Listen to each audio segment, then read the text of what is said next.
Did you know there's an island where people exercise on an airport runway?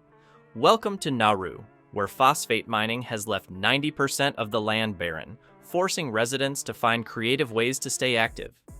But how did this Pacific paradise become a cautionary tale of resource mismanagement? To understand Nauru's rise, we need to turn back the clock. Did you know that in the 1970s, this tiny island nation was wealthier per capita than oil-rich Saudi Arabia? Imagine a place where grocery shopping by helicopter was the norm. This was once the reality for Nauruans. This remarkable prosperity stemmed from an unlikely source: bird droppings. These deposits, accumulated over thousands of years, became the foundation of a nation's fortune. The discovery of phosphate deposits on Nauru marked the beginning of an extraordinary economic transformation. This white gold, as it came to be known, was highly sought after for its use in fertilizers. As global demand for phosphate soared, so did Nauru's fortunes. By 1975, Nauru's GDP per capita had skyrocketed to an astonishing $50,000, dwarfing that of the United States, which stood at a mere $7,600. The phosphate mining boom ushered in an era of unprecedented wealth and luxury for Nauruans.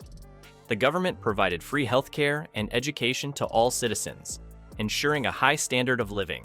But perhaps the most extravagant symbol of this newfound wealth was the use of helicopters for everyday tasks like grocery shopping.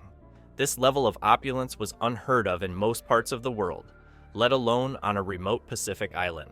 As wealth poured into Nauru, it began to reshape the island's culture and values.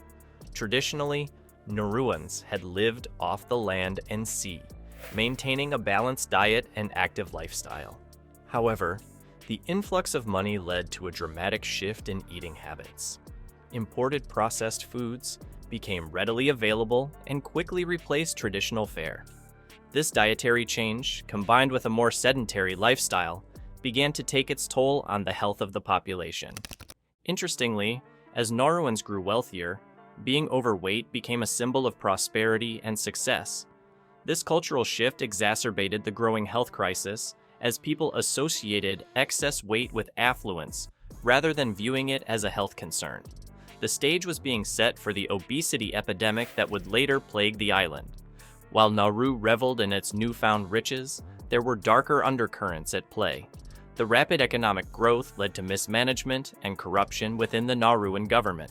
The finite nature of phosphate reserves was overlooked in the rush to exploit this valuable resource.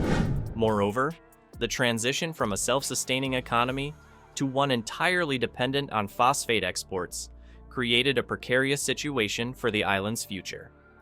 As Nauru's phosphate reserves dwindled, so did its fortunes. But the island's troubles were just beginning. What if I told you that the very soil beneath Nauruans' feet would betray them, leading to a health crisis of epic proportions? The collapse of Nauru's phosphate mining industry marked the beginning of a devastating downward spiral. The once lucrative white gold that had transformed this tiny island into a wealthy paradise was rapidly depleting. As the mines ran dry, so did Nauru's primary source of income, leaving the nation's economy in shambles. But the economic fallout was just the tip of the iceberg.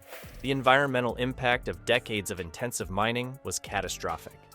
An astonishing 90% of Nauru's land was rendered barren, transforming the once lush tropical landscape into a desolate wasteland. This environmental devastation had far-reaching consequences, destroying local agriculture and forcing the population to rely heavily on imported processed foods. The shift in diet, coupled with the sudden loss of traditional livelihoods, set the stage for a health crisis unlike any other. Nauru now holds the dubious distinction of being the most obese nation on Earth, with a staggering 71% of its population classified as obese. Even more alarming, 40% of Nauruans suffer from type 2 diabetes, the highest rate in the world. The very soil that once brought prosperity now contributed to a health emergency of unprecedented proportions. Desperate to salvage its economy, Nauru turned to controversial measures. In the 1990s, the government attempted to reinvent the island as an offshore banking haven. However, this initiative backfired spectacularly. The lax regulations attracted criminal activities, including money laundering, severely damaging Nauru's international reputation and leading to the withdrawal of many financial institutions. As if the situation couldn't get any worse, Nauru found itself embroiled in yet another controversy. The establishment of refugee processing centers on the island as part of agreements with Australia brought in vital funding, but at a significant cost. These centers raised serious human rights concerns and drew international condemnation, further isolating Nauru on the global stage. In a desperate bid to combat the obesity epidemic, the Nauruan government has implemented some unconventional measures. One such initiative encourages residents to walk around the island's airport runway for exercise. This peculiar scene of people strolling along an active runway serves as a stark reminder of the limited space and resources available on this tiny island nation. Nauru's struggles didn't end with the phosphate crisis. Today, this tiny island faces a new battle against an invisible enemy: rising sea levels. With 40% of households already experiencing flooding, how long before this nation disappears beneath the waves?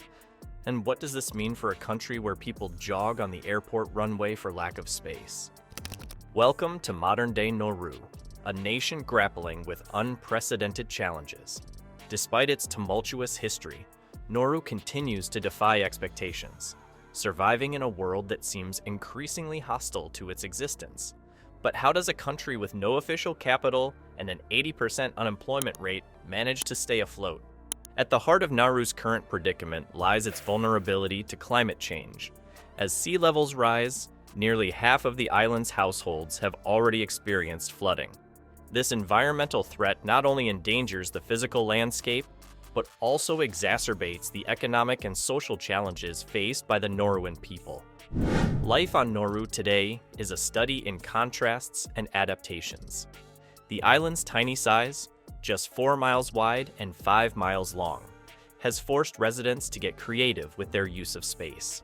In a scene that might seem surreal to outsiders, Nauruans use the airport runway for exercise. This peculiar practice highlights the extreme limitations of space on the island and the resourcefulness of its inhabitants. The lack of tourism infrastructure further compounds Nauru's isolation. As the least visited country in the world, with only one weekly flight from Brisbane, Australia, Nauru struggles to attract the kind of international attention and investment that could help revitalize its economy. Despite these challenges, Nauru has found a controversial lifeline in its refugee processing centers. Australia pays Nauru approximately $3.4 million annually for each refugee sent to the island, totaling over $1.4 billion for the operation of the detention regime.